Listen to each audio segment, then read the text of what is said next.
हैं, क्या कुछ देखा? बाढ़ में भी आप घूमे हैं। देखिए, बेगूसराय ऐसे तो बिहार का सौभाग्य और दुर्भाग्य दोनों जुड़ा हुआ। आधी आबादी सुखाड़ से तो आधी आबादी बाढ़ से। और मैं जिस ज़िले से प्रतिनिधि हूँ, बेगूसराय, एक तरफ गंगा, दूसरे तरफ गंडक, तीसरे तरफ बलान, तो चारों तरफ से घिरा हुआ है। लेकिन मैं तारीफ नहीं कर रहा हूँ, सच्चाई कह रहा हूँ कि वहाँ का जिलाधिकारी ने 4 बजे भोर में कटा हुआ, 3 बजे हुआ, लेकिन लोगों के नज़र में जब आया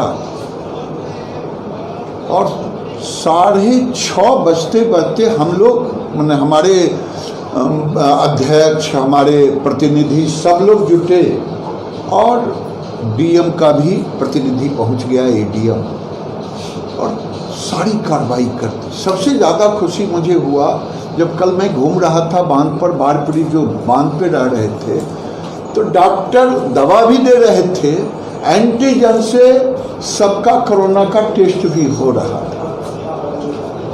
ये खासियत है, लोग बुराई तो निकालता है लेकिन अच्छाई मैं ये कह रहा हूँ। और मैं दूसरी बात कह रहा हूँ, चुनाव होगा कि नहीं होगा ये तो चुनाव आयोग बताएगा, क्योंकि मेरे हाथ में ना मैं इस पर कोई प्रतिक्रिया दूंगा। लेकिन मैं ये जरूर कहूँगा, मैं जिस पार्टी का कार्यकर्ता हूँ उसके नेता मान्यवर देश के प्रधानमंत्री नरेंद्र मोदी, जो 2015 में पुराए थे, 1.25 लाख करोड़ रुपए का पैकेज की घोषणा की थी,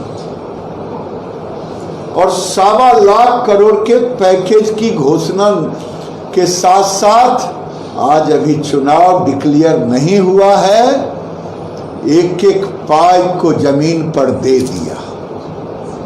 ये होता है कथनी और करनी। कोई माई का लाल ये नहीं कह सकता है कि प्रधानमंत्री ने 1.25 लाख करोड़ का पैकेज दिया, वो कहाँ है? वो कर दिया। और उससे भी बड़ी बात है कि भारत को आत्मनिर्भर भारत बना दिया, उस ओर अग्रसर हो गया।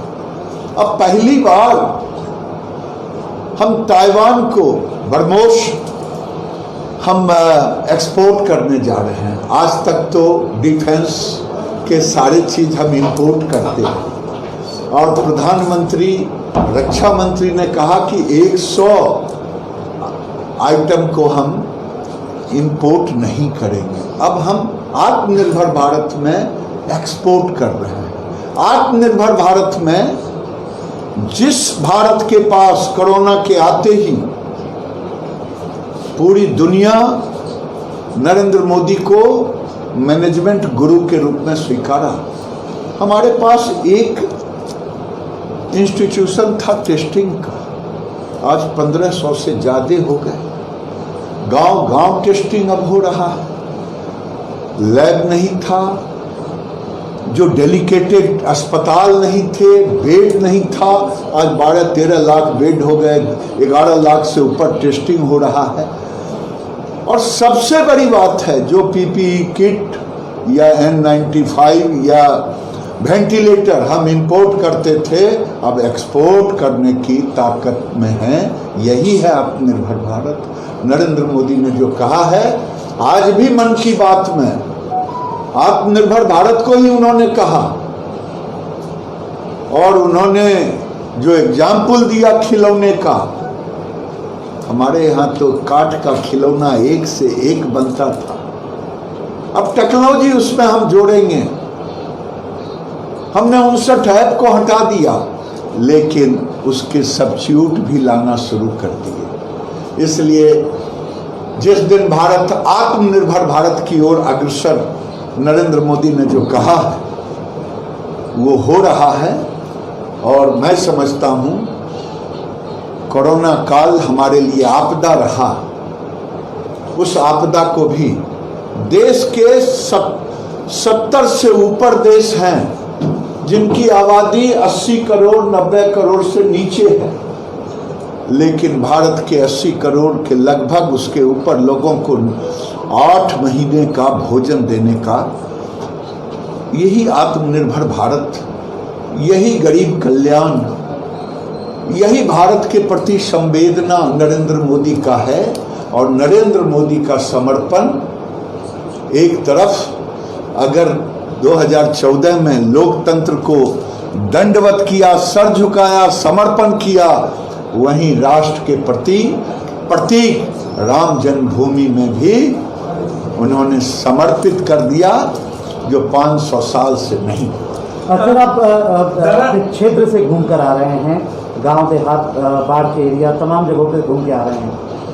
यहाँ की विपक्षी पार्टी ये कह रहे हैं कि आप लोग आंकड़ों का जाल बिछाते हैं, आंकड़ों का खेल खेलते हैं, ना तो जमीन पर जांच ढंग से हो रहा है, ना बाढ़ में आप काम कर पा रहे हैं। मेरी आंखें फूटी हुई नहीं है, मैं चुनौती के साथ स्पेसिफिक जगह कह रहा हूँ। बेगूसराय जिले का बिरपुर के बगल में जोकिया है, जहाँ कटा है, आज कोई जाके देखे, कल तो मैं होके आया। छोटा सा मेडिकल कैंप तिरपाल के अंदर चल रहा था, टेस्ट हो रहा था, वो जमीन पर नहीं था। कल मैं बरौनी थर्मल पावर से बेगूसराय से चला, 1 घंटा 45 मिनट में पहुंचा। टोल टैक्स कैसे पहुंचा? अगर सड़क सरमेरा पथ चंडी दनियामा होते हुए कभी हम ललायित होते थे, गांव में सड़कें नहीं थी, हम ललायित होते थे किरासन तेल कैसे पहुंचाएंगे। आज प्रधानमंत्री घर घर बिजली पहुंच गई। ये क्या है? ये सब आंकड़े हैं। मैं पूछना चाहता हूं विपक्ष से कि कोई ऐसा गांव नहीं बचा जिस पंचायत में, पंचायत शब्द का मैं प्रयोग कर रहा हूं, वहां सड़कें नहीं।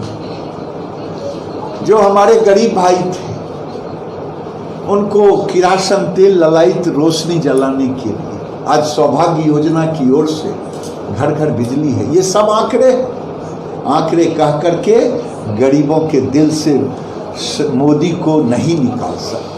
सर इसमें किसान धरना पर बैठे हुए हैं, टिप्पणी का मामला सर एक अंतिम सवाल, अगर चुनाव एनडीए के साथ जा रहे हैं तो पहले के पैटर्न पे अगर समझौता होता है तो एनडीए को फायदा होगा? ये मैं नहीं जान, ये जो राज्य के नेता हैं, देश के नेता हैं, मैं तो एक कार्यकर्ता हूँ, जो पार्टी का निर्णय होगा वो कर। बराबरी का फॉर्मूला था लोकसभा चुनाव में। भाई का क्या कह रहा हूँ, मैं नेता नहीं हूँ पार्टी का, मैं एक कार्यकर्ता हूँ, जो पार्टी तय करेगी उसके बाद में।